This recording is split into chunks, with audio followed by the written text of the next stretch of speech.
Walang anumang impeachment complaint laban kay Pangulong Ferdinand R. Marcos Jr. ang magpapatigil umano sa kanya sa pagtatrabaho. Itong naging pahayag ng Malacanang kasabay ng pagtitiyak na handa rin ng Pangulo na makipagtulungan sa Kongreso kung sakaling may hingin kaugnay sa isinampang reklamo laban sa kanya. Ang detalye sa report ni Kenneth Pasyente.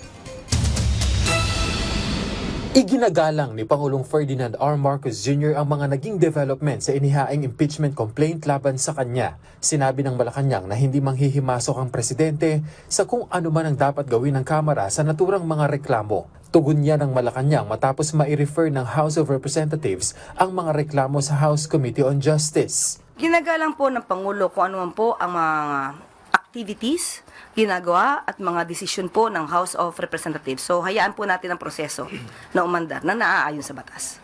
Sinabi rin ng palasyo na pag-atake ito sa administrasyon, lalo pat imahe ng buong bansa ang nakataya. Gayunman sinabi nito na anuman ang mga hihingin ng Kongreso, handang makipagtulungan ng Pangulo.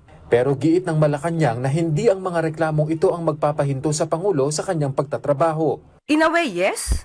Dahil sabi po natin, ang anumang pagsasampa ng impeachment complaint ay hindi lang ang Pangulo maapektuhan, kundi mismo ang bansa at ang ekonomiya. Unang-una po, itong mga impeachment complaint na naisampa laban sa Pangulo ay hindi po mapapahinto, hindi po mapapatigil ang Pangulo sa patuloy niyang pagtatrabaho para iangat ang buhay ng bawat Pilipino. Kung kinakailangan po at sinasabi na dapat na magbigay ng anumang dokumento, muli ang Pangulo po ay gumagalang sa proseso. Pinuri naman ng palasyo ang naging hakbang ni House Majority Leader Sandro Marcos na nag-inhibit sa lahat ng impeachment proceedings. Nagpapakita lamang anya ito ng character at decency ng mambabatas sa kung ano ang dapat gawin. Hindi po nakikialam ang Pangulo sa mga anumang aksyon na gagawin ng kanyang anak dahil ang alam po niya, kailangan lamang pong tumpad ng kanyang anak sa mandato. Bilang public servant, alam po ni Congressman Marcos kung ano po ang sinasabi ng batas at ano po ang dapat niyang gawin. Samantala, hindi na rin pinatulan pa ng Malacanang ang naging pahayag ni Batangas 1st District Representative Leandro Leviste na nagsabing nasa ilalim umano ng de facto martial law ang bansa.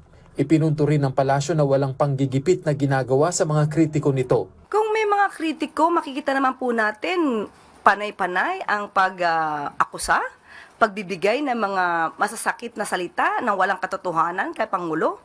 Pero ang Pangulo mismo ay hindi po nagsasampa ng kaso. Kung lumalabag po sa batas, ang sino mang mga nagsasalita o may ginagawang aksyon, nararapat lamang po na sila ay makasuhan dahil po may batas na umiiral sa atin. Kenneth Pasyente para sa Pambansang TV sa Bagong Pilipinas.